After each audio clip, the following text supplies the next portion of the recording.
So Shannon is here. I'm going to invite her in, and we'll see how today's interview goes.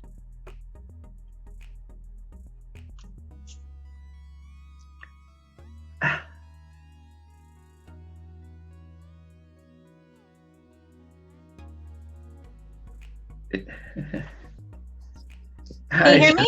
Yeah, I can hear you. Okay, let's Yeah, the see. audio seems to take a while with these things, but hey. Yeah, let me Yes. try to set it up so that I can see you as the big picture. I mean, see us side by side. That's what I like to do. So Okay. my picture's like really small. Okay, that's cool. How are you? Yeah, I'm doing good. Really appreciate taking time to speak to us. No Um, problem. one of the things that we try and do in life stories is, there are lots of remarkable people around the world, but very few who have careers as an author, as an actress, as a model, and also, rub shoulders with some of the most famous people on earth. And so it's, what we like to do is actually try and get to track your journey, and which will inspire others who are thinking, well, if she could do it, why can't I? Um, so it'd be good just to get a sense of, where you're from. I know you're American, but where you were born, and how your early life was. Great. I'm from the Washington, D.C. area. Okay. Growing up, my one dream was to move to Los Angeles, California. That was my, like, the minute I was born, for some reason, that was just my dream. I used to watch old movies, old black and white movies. I used to read biographies of all of the classic Hollywood stars. That's how I spent my teen years. I wasn't going out partying. I was in my room reading books about Hollywood, studying the history of Hollywood, and just really just dreaming of being there. And so that was really my goal my whole life, just to move to California, Los Angeles, and be in the entertainment industry. And that's exactly what I did. Yeah, but okay, but then having that dream from living in DC, which is, for most people that don't know, it is East Coast, is as far away from LA and Hollywood as you can be. Yeah. What did your family, friends think about you having this sort of vision and dream at such a young age? My parents were very supportive. My mother in particular, her motto for me was always, go be your dream. And when I wrote my book, I made sure to put in the front of it the dedication. One of the dedications is to my mother, and I thanked her for telling me and instilling in me to go be my dream. And she instilled just that motto, go be your dream, since I was a child. And so that was always in the back of my head growing up. And it was just so wonderful to have supportive parents because, I wasn't into what most teenagers were into. I was, in my room alone, singing songs and just reading books and that kind of stuff. So everyone knew that that's what I was going to do. As soon as I could, I was going to move to Hollywood and be in entertainment. That was just, it was what I was known for, actually. It wasn't a surprise to anyone. In schools, high school, middle school, were you doing plays? Were you singing? Were you part of production? Were you learning craft? Yeah, totally. I took, drama classes, and we did plays. I was the lead in all the plays. We did 12 Angry Jurors. I remember I was the lead in that, and a few others. Our Town, I played Emily, the lead in that one. So as soon as I could, I was taking acting classes. When I was a teenager, I took vocal lessons. In school, I took piano classes. So anything that I could take that would help me in my journey, I did it. And I don't know, from a very young age, I had this extreme focus, and I knew that there were certain steps that I had to take to make my dreams come true. And I think that's where a lot of people go wrong. They're not focused. They think they want to do this, but then they go off and do that. They start a project, they never finish it. What you have to do is have your goal in your mind, and dedicate yourself to that one goal until it's finished. Then go on to your next ones. Of course, you can, in your mind, think about what you want to do next. But until that one thing is finished, don't veer off and get distracted and do other things. And I guess that's just, it's always been a part of my personality, the ability to be extremely focused. Yeah. And that really helped me. Now, you spoke about a supportive mom, who said, you'll go achieve, go chase the dream. What about the rest of the family? So you've got dad, you've got any siblings? How were they like? Come on, what's going on? Yeah, no, my father, he just went along with whatever my mother said, and which was smart. And my brother was 5 years older than me, and he was always into entertainment as well. He actually moved to LA first.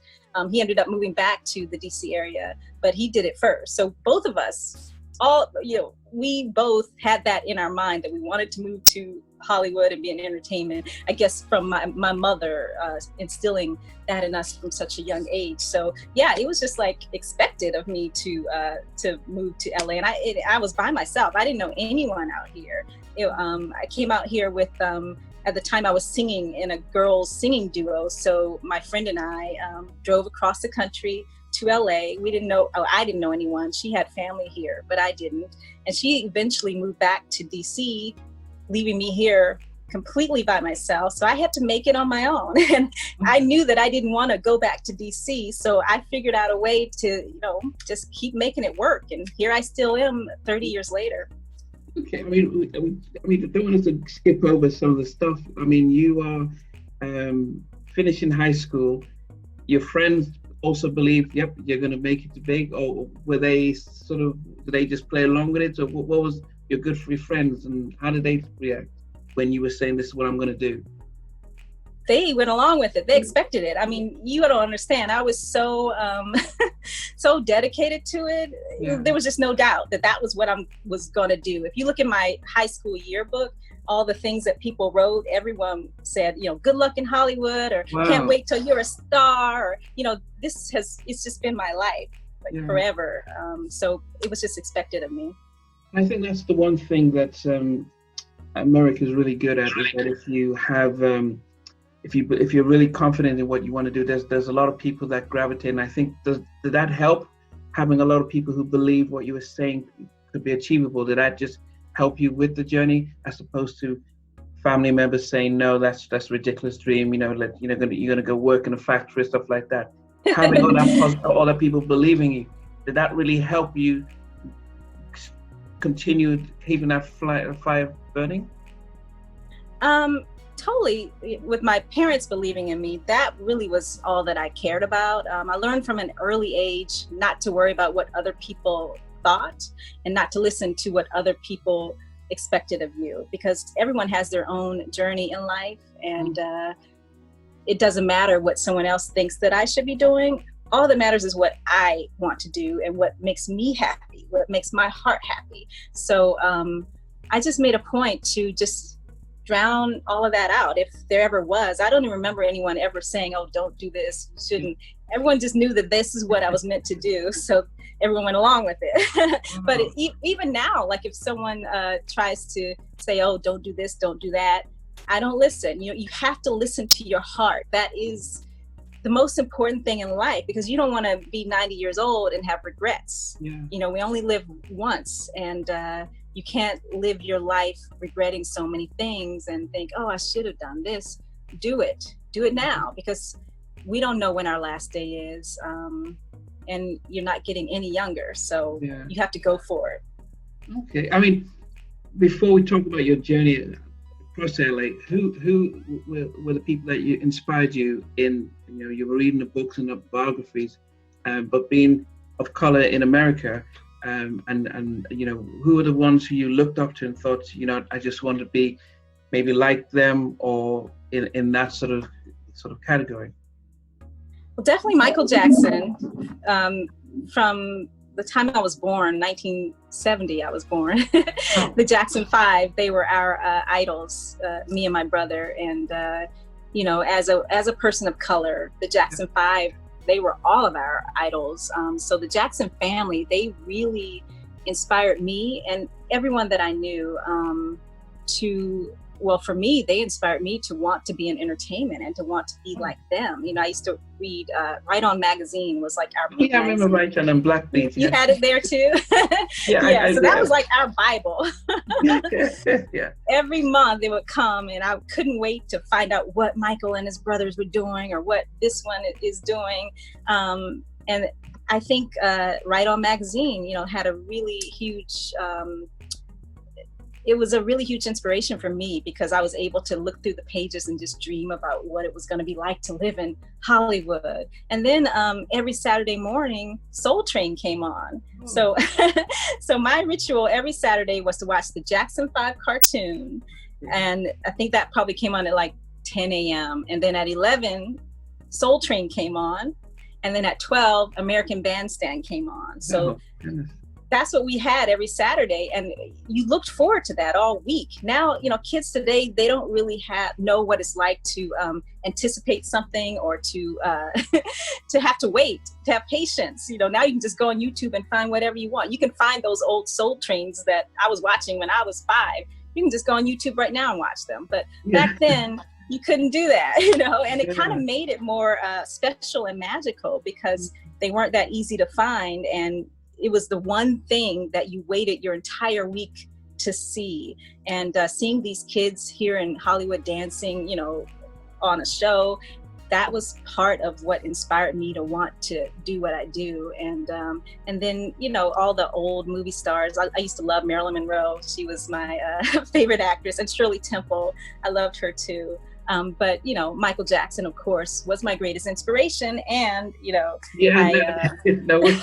we'll get to it. But okay. At that point, did you think you were going to sing or act, or did you have an idea of when you were having this vision and talking to family and friends, what was it that you thought you were going to see yourself really striving in? I always wanted to do both, singing and acting. I always loved both of those things. I think it was easier in school to act because we had plays, and, you know, I could take acting classes. But on the side, I was always writing my own songs. I think I wrote my first song when I was 9. And then I put my first song on tape when I was about 16. It's a song called The Mask, believe it or not. And it was about like the first time I visited California, I saw Michael Jackson driving in a car, and he had a mask on. Yeah, he had a mask on. And I wrote this whole song called The Mask. So it's ironic that now we're all wearing masks. I have a song for that. I need to release that song, actually. Wow. But yeah, I was writing songs, playing, you know, the keyboards, and I have notebooks and notebooks full of songs, and creating the melodies, and I had a 4-track recorder that I recorded on. And so I was really serious about songwriting and singing.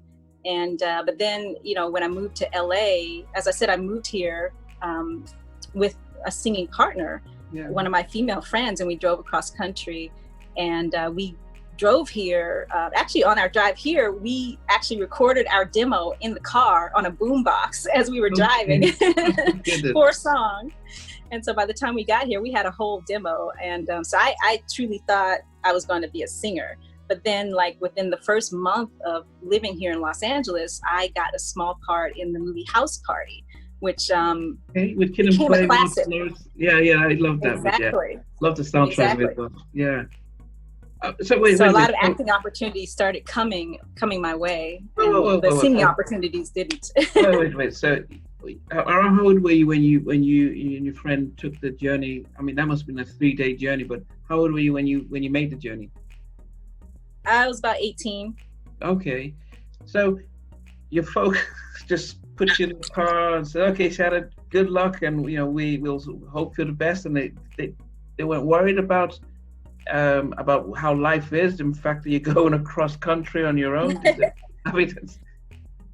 I guess they were worried. They didn't tell me they were worried. They were just so supportive. And, you know, I was always very mature for my age. I never did anything bad. You know, I wasn't a partier at that age. So they trusted me. They knew that I would do what was right, and that they could trust that I would be okay, even though I was on my own at 18 in Los Angeles. But, you know, they were right. because I'm still here. So, sometimes you have to do scary things in order to make big dreams come true. You can't stay in your comfort zone. That is so important.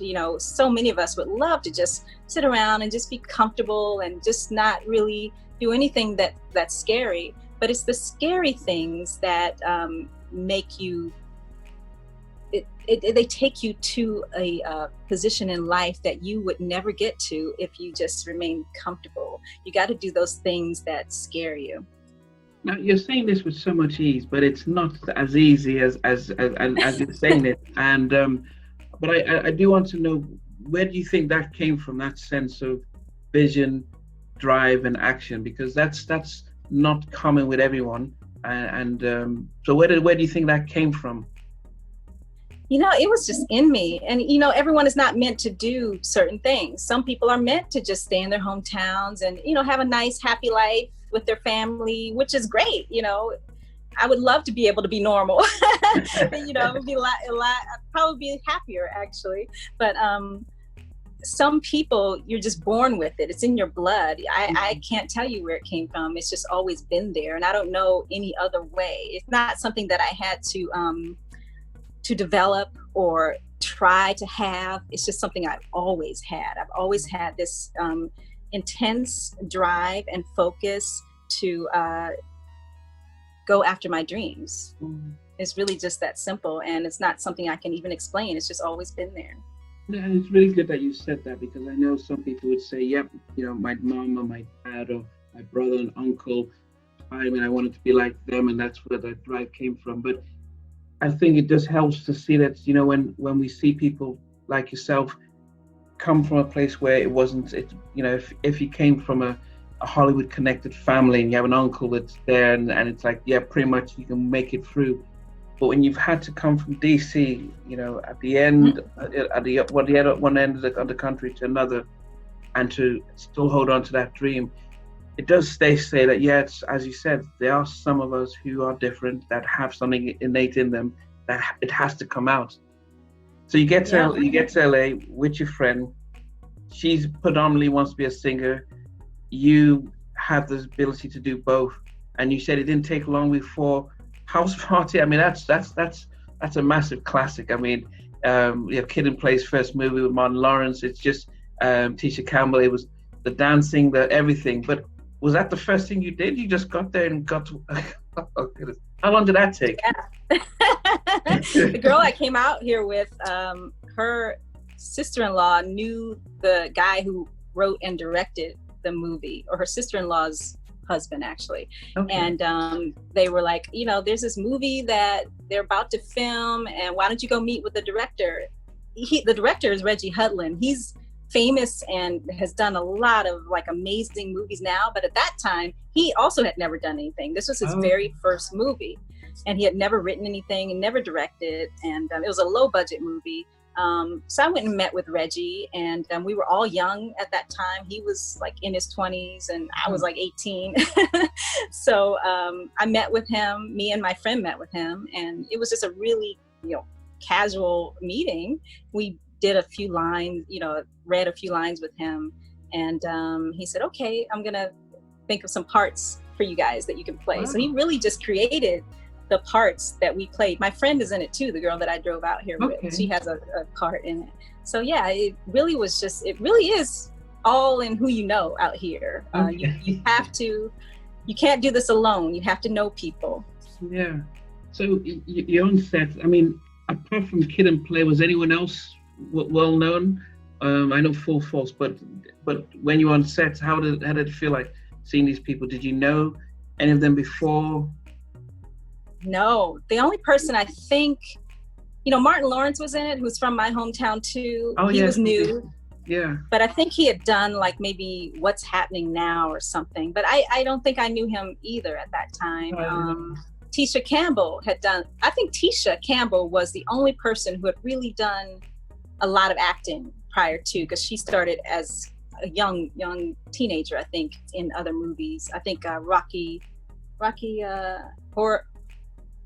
was it Little Shop of Horrors? Yeah, Okay. she was in that movie.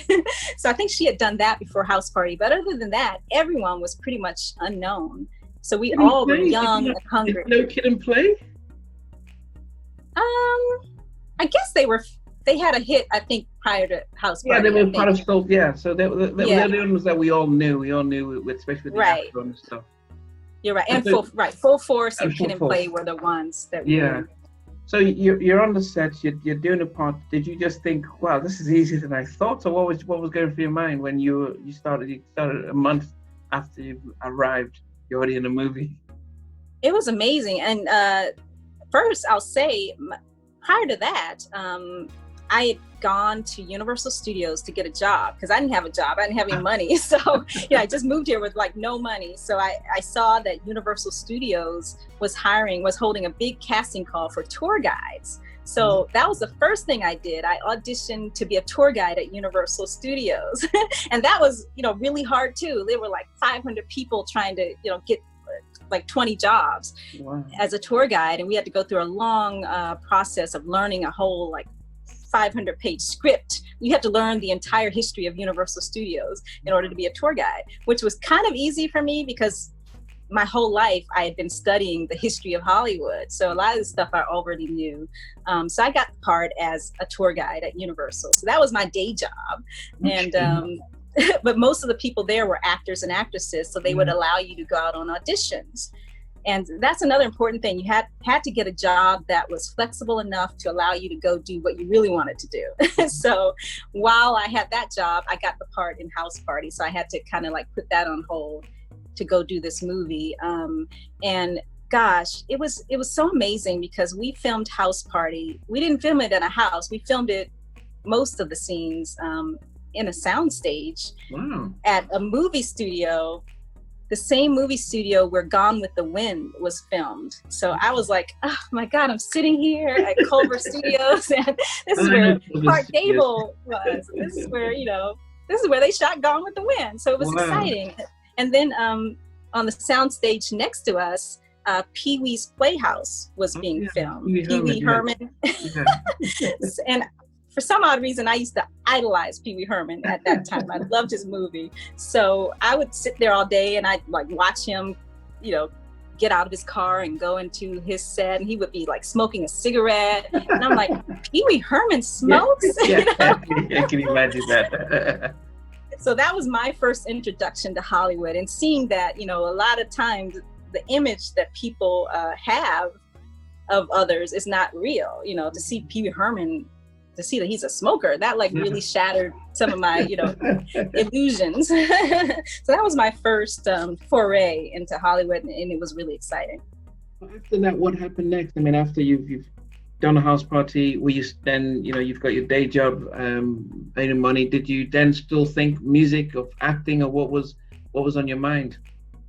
Yeah, I still, at that time, this was the early 90s, singing groups, girl groups, like in vogue, they were really popular. So every attractive girl who arrived in Hollywood would somehow get approached by a music producer, and everybody, had a production company or production deal that they wanted to present to you. So I started getting a lot of offers from music producers to join their girl groups. So I was in like 3 or 4 girl groups during this time.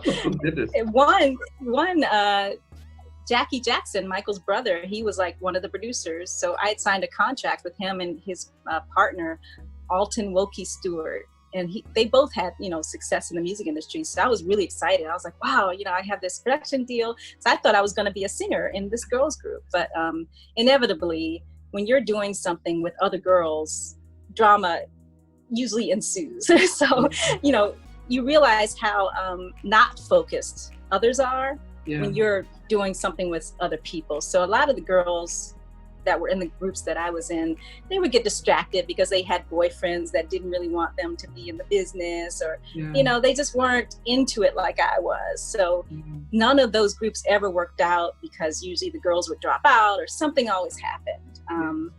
So while I was doing that, I was also getting more parts in acting. So I was doing it at the same time. I got some roles in Fresh Prince of Bel-Air. I was on there in its first season with Will Smith, and he was wonderful. And Family Matters, I did 2 episodes of Family Matters with Steve Urkel, Julia White. That was really fun. So I got some, some small parts, but it was exciting to finally be living my dream. Now, was it frustrating? And I guess, listening to this, when, you started off really heavy, but then did you think it will roll quicker, or was it frustrating when the parts were probably just coming, but not as frequent and not as stable as you probably envisioned? Yeah, it's really frustrating because you can't pay your bills from one job every 6 months. You need to have a day job, and most people out here, that's why they become waitresses and waiters, because you're allowed to go on auditions when you have a flexible job like that. But I never wanted to be a waiter or waitress, so I refused to do that. So it was hard trying to, make a living by doing this acting thing. And so, yeah, that was really tough. Thankfully, I ended up I was sending my resume out for work, regular jobs, but in the entertainment industry always. So I always kept that as a backup. And I sent a resume out to a job that said music management company seeks a receptionist. And I was like, oh, this sounds interesting. So let me mail my resume. We had to mail our resumes back then. We didn't have the internet. So I mailed my resume, snail mail, to this anonymous posting that said music management company seeks a receptionist.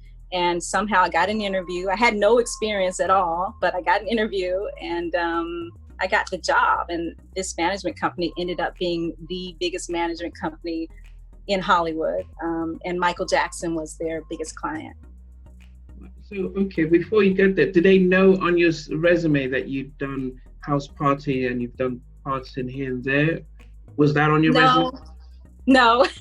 Okay. I think I told them that I wanted to be an actress, but I may not have, because that's kind of like a red flag that you're not supposed to tell these people that you're an actress, because then they get worried, oh, well, she's going to be out doing auditions all the time and we can't rely on her, so you don't get hired if you say you're an actress. So probably I did not even mention that that's what I wanted to do. Once I got there, I told them, and they were very supportive, thankfully. But yeah, I probably didn't mention that in the initial interview. At this point, see, the dream hadn't died. You still had the dream that you could still do it, but you. I think that's the real thing that I'm getting from this, is that you really were thinking, I want to do this, but I also have to be very practical about day-to-day living, and but also being really still staying focused and not going to work in a bank or something like that. Exactly. So that's amazing. So that's stuff for a lot of people to understand, that if you still have that vision and dream, be practical, but also be very strategic and stuff.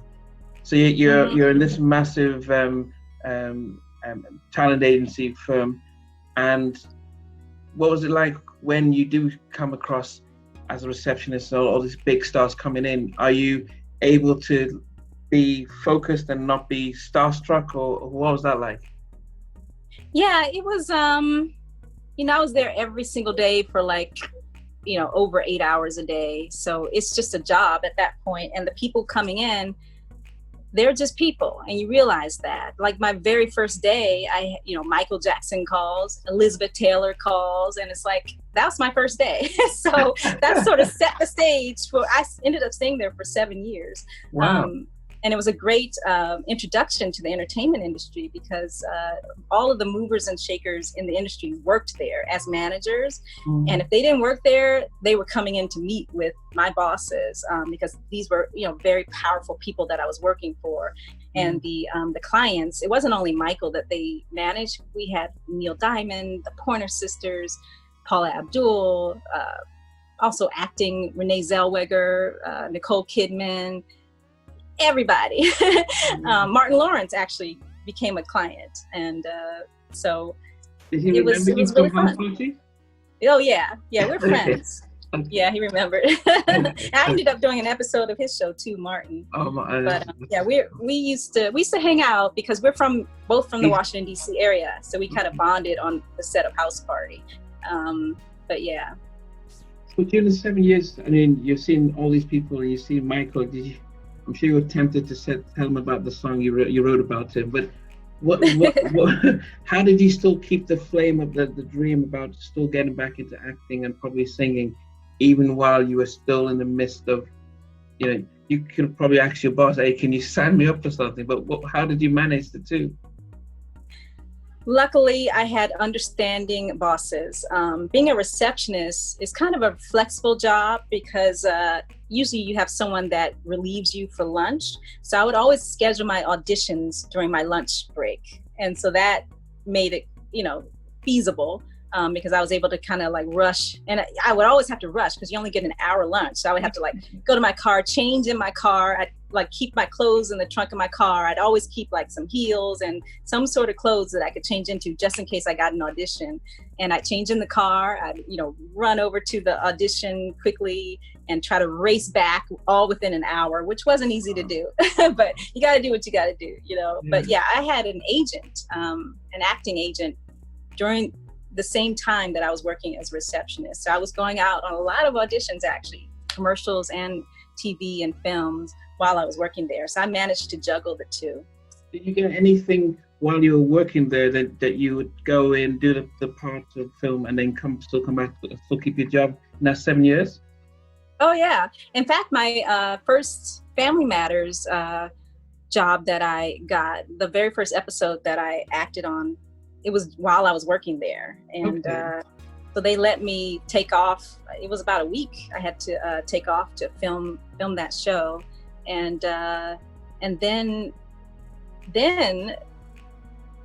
I'd say about a year into the job, 2 years into the job, Michael Jackson cast me in one of his short films called Is This Scary? And I had to be away for like almost a month. And they let me because it was Michael, it's their biggest client. But that's the thing, thankfully I had understanding bosses. Well, how did that happen? Did you audition for it? So he came into the building, saw you and said, come be in the film. What happened? Yeah, we had become friends by that time. Okay. This was 1993. You became friends. I mean, how does that work? Yeah. Well, when you're the receptionist, you talk to every single person that calls in. Okay. So I was blessed to have that particular job because every time Michael called for his manager, he had to talk to me. He had to go through me.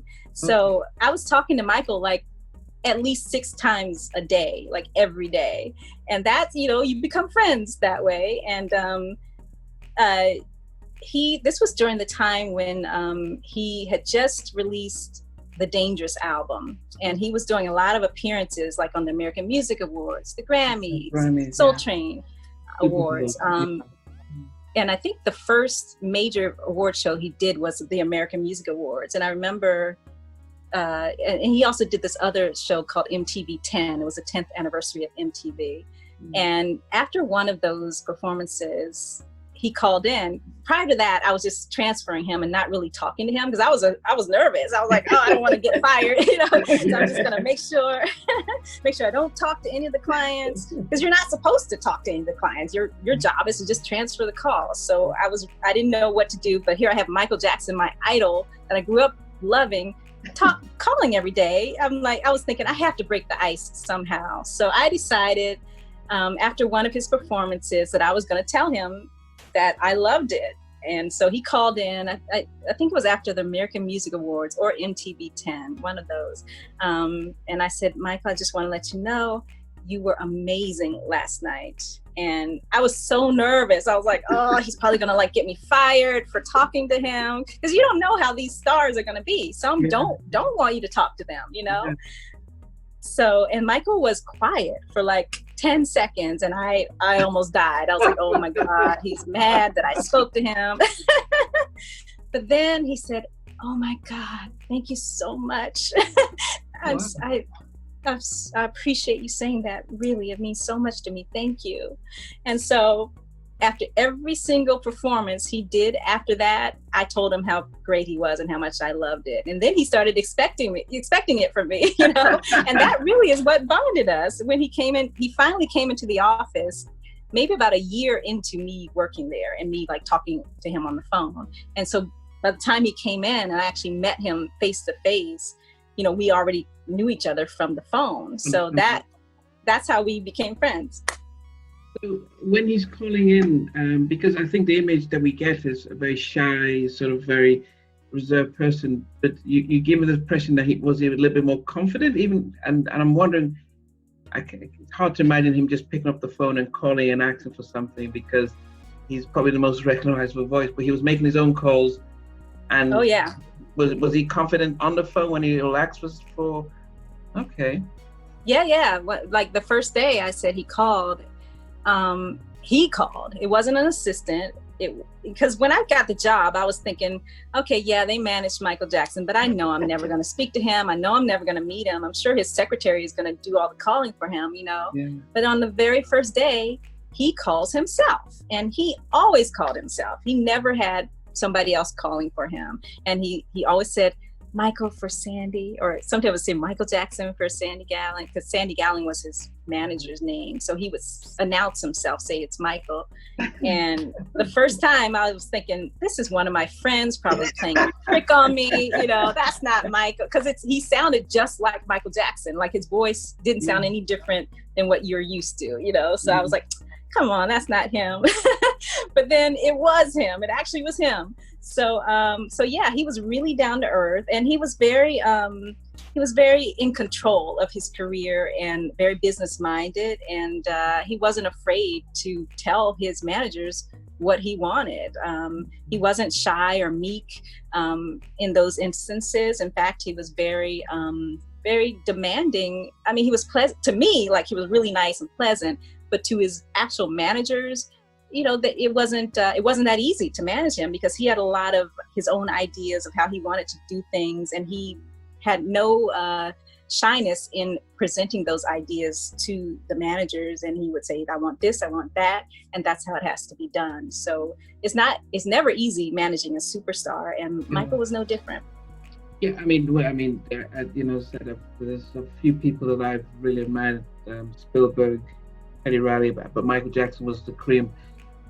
And you don't get to the heights and the levels that he has, you know, outbidding Paul McCartney for the Beatles catalog, if you're not commercially minded and visionary. And so I know that the act of shy and meek in the outside, but he probably was one of the most extraordinary business people that ever was in the industry.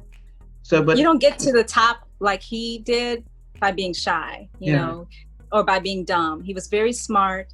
He was very dedicated and focused, and he knew what he wanted, and he was determined, and he was not shy. In any like, I don't think of Michael Jackson as a shy person. When I think of Michael, I don't think shy. I know everyone else does, but that's not my image of him. Knowing him, I never knew him to be shy. He would be embarrassed a lot because, you know, there's a lot of attention on him. He got embarrassed very easily, but shyness was not a part of his personality at his core. That wasn't his true self. How was it then the first time you did meet? Because that must have been, because I can just imagine when people have pen pals or phone pals and then they finally meet, that sense of nervousness and awkwardness. How was the first meeting after all this time of being on the phone?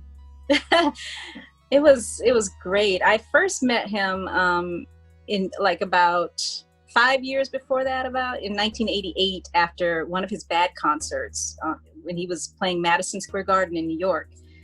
I was just a fan. I was about 17, and I attended one of his concerts, and like my one dream in life was to meet Michael Jackson. So I was like, okay, I'm here, I'm at his concert, I have to figure out how to meet this man. So I did my research before I went to the show, and I found out that Michael always stayed at the same hotel when he came to New York. So I got a room at the Hemsley Palace. It's the Hemsley Palace in New York. And so that's where I stayed when I attended his bad concert. Luckily I had an understanding family. My aunt drove me there and took me to the concert.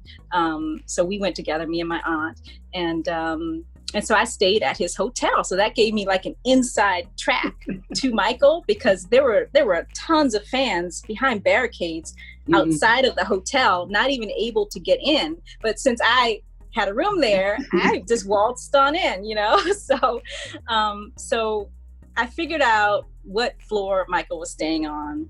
And I tried to go to the elevator to just go on up to his floor.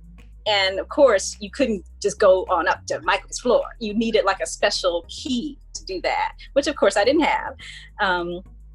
So after the concert was over, we went back to the hotel, and I saw like a lot of celebrities coming into the lobby. I saw like Janet Jackson and Quincy Jones, and I was thinking, Michael must be having a party or something, an after party, and I need to be there. So I figured out a way to get up to his floor, which was like the top floor of this high-rise hotel. I think it was like 40 floors or 50 floors, something crazy like that. Instead of taking the elevator, which I couldn't get into because I didn't have the, pass to get up on the elevator, I took the stairs. I walked 50 flights of stairs to get to Michael's floor, and it worked. I didn't know if when I got to his floor, if the door would even open, but it did. And it let me out right there at Michael's suite. Of course, there were security guards surrounding it. Yeah. But, and like all the celebrities were filing in for this after party that he was having in his hotel suite after his show.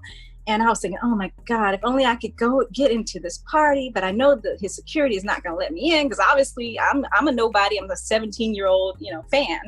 And but I walked up to his security and, started talking to him, to the guard. And as we're talking, Emmanuel Lewis walks out. Remember Emmanuel Webster? Yeah. So he starts like being friendly with me and kind of flirting. Yeah. And so he's like, oh yeah, I'll tell Michael you said hi. And I was like, okay, well, can you get us in? He was like, well, let me see what I can do. And so he went back in. But while he was in there, his security guard, was being very nice to me. And I was begging the security. I was like, please let me in. If you let me in, God will bless you for the rest of your life, I promise. And so for some reason, he let me in to Michael's room, to this party where, all the A-listers of the 80s who were in New York at that time. And that was the first time I met Michael. I walked in. Michael was standing there with Jimmy Jam, was actually on the piano playing the baby grand piano that was in Michael's suite. And Michael was standing there, and I was like, oh my God. And the second I walked into his room, Michael spotted me and waved.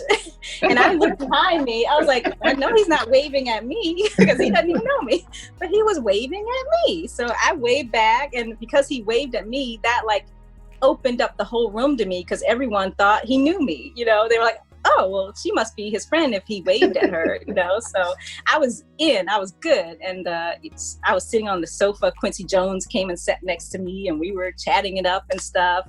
But I didn't have the guts to go over to Michael and like introduce myself. The whole night I was trying to get up the nerve to do it.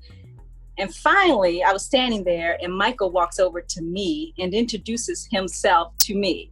And he says, hi, I'm Michael. I was like, of course you're Michael. Okay. So then again, he wasn't shy. Even from that first moment, he made the first move. So he walked over to me, reached out his hand and introduced himself. And I grabbed his hand and shook it. And then when I went to let go of his hand, he kept holding on to my hand and slid it all the way down like that. And I was in love. I was like, oh my. I was like, okay, Michael's not gay. He's not weird. He likes women. From that little gesture, I knew that, a lot of the things that had been in the press wasn't true at all, because here this man is flirting with me and no one is around to see it. This is like real life stuff. So from that moment on, I loved him. He was just so much more than I had ever dreamed, just in that one moment. And so that was about 5 years before I got the job, before I even moved to Hollywood. Yeah. I was still a high school student at that time. And so fast forward, I get this job with him. And so then he comes into the office about a year after we had been speaking, and his manager introduced us, and he told Michael that I was his biggest fan. And I was so embarrassed because I didn't want him to think of me as a fan, you know, and I certainly didn't want him to know that I had walked up 50 flights of stairs to meet him that first time. So I didn't say anything, but then the manager, you know, spilled the beans by saying, "Oh, this is Shana. She's your biggest fan." I was like, "Thanks a lot."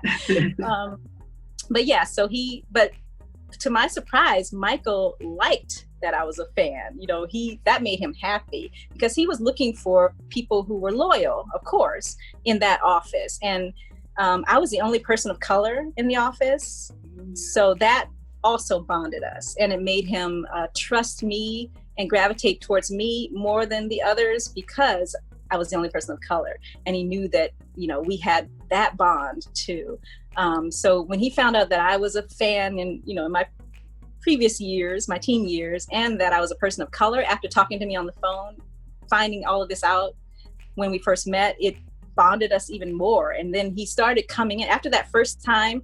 He started coming into our office for meetings like twice a week. He was there like all the time after that.